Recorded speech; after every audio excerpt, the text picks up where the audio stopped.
Et tout d'abord, à la une de ce journal du sport et la présentation officielle hier soir de l'équipe de l'ES BVA pour la saison 2015-2016.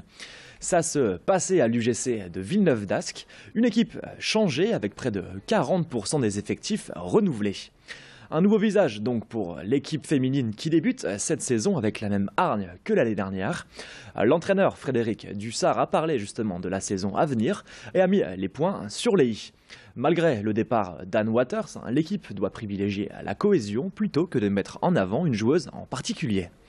La volonté du coach est donc clairement d'avoir une équipe soudée avec un bon esprit de groupe pour espérer terminer cette saison sur la plus haute marche du podium. Pas de pression cependant pour Frédéric Dussart et l'équipe qui entame cette saison au jour le jour. Et on écoute justement l'entraîneur au micro de Xavier Silly. Le profil de l'équipe a changé, on a changé 40% de l'équipe, on a 4 nouvelles recrues et des départs, mais voilà, on est en train de se chercher, on est en train de façonner, de se construire l'équipe. On a eu quelques bobos en début de saison qui ont ralenti tout ça, mais ça se met en place doucement. Voilà, l'année dernière, on a eu un début de saison pas excellent puisqu'on a démarré par 2 défaites en championnat, ce qui ne nous a pas empêché d'être finalistes.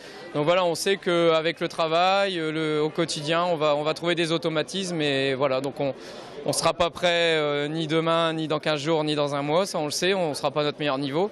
Mais on a une marge de progression qui est assez intéressante et on va travailler au jour le jour pour la développer. Et on enchaîne dans ce journal avec un invité, Willy Schren, le président de la Fédération de chasse du Pas-de-Calais. Il était sur notre plateau hier pour nous parler de l'ouverture de la chasse dans la région, au micro d'Adrien Lannoy. Vraiment, 64 000 personnes sont concernées et effectivement c'est notre grand rendez-vous, c'est l'ouverture de la chasse, c'est une fête, c'est un grand moment. C'est tout le travail qui a été accompli pendant toute l'année qui va porter ses fruits, c'est la gestion des espèces, du territoire, l'aménagement, tout ça. Dimanche va prendre une forme différente. On a aujourd'hui pu cerner complètement le problème économique de la chasse, enfin tout au moins les données économiques. Il faut savoir quand même que la chasse française aujourd'hui c'est 3,6 milliards d'euros en apport à l'économie française. C'est pratiquement 75 000 emplois non délocalisables et beaucoup de choses qui en découlent évidemment. Et l'autre information de ce flash, c'est l'ouverture du salon créé 2015. Pour la 9e édition, le salon pose ses stands au Grand Palais de Lille. Comme chaque année, c'est le rendez-vous des personnes souhaitant créer leur entreprise. S'informer, échanger ou trouver des partenaires et des financements, c'est l'autre facette de ce salon de 200 mètres carrés. 18 000 visiteurs sont attendus, 200 partenaires et exposants et plus de 150 ateliers et conférences sont prévus pendant les 3 jours du salon. Le Salon Cré, c'est également un moyen pour le Nord-Pas-de-Calais de rayonner en matière d'entrepreneuriat, car en effet, la région monte chaque année dans le classement national en matière de création d'entreprises et occupe cette fois la 7e place. On écoute tout de suite les réactions de quelques participants du salon au micro de notre journaliste Xavier Silly. J'avais déjà fréquenté le salon à l'occasion de ma création l'an dernier et j'y avais trouvé beaucoup d'aide et de services. Et là actuellement, je porte un second projet qui est d'ordre associatif cette fois. Je fais partie d'une association qui veut développer le travail partagé, les espaces de coworking dans le milieu rural. Je cherche un financement pour monter mon projet.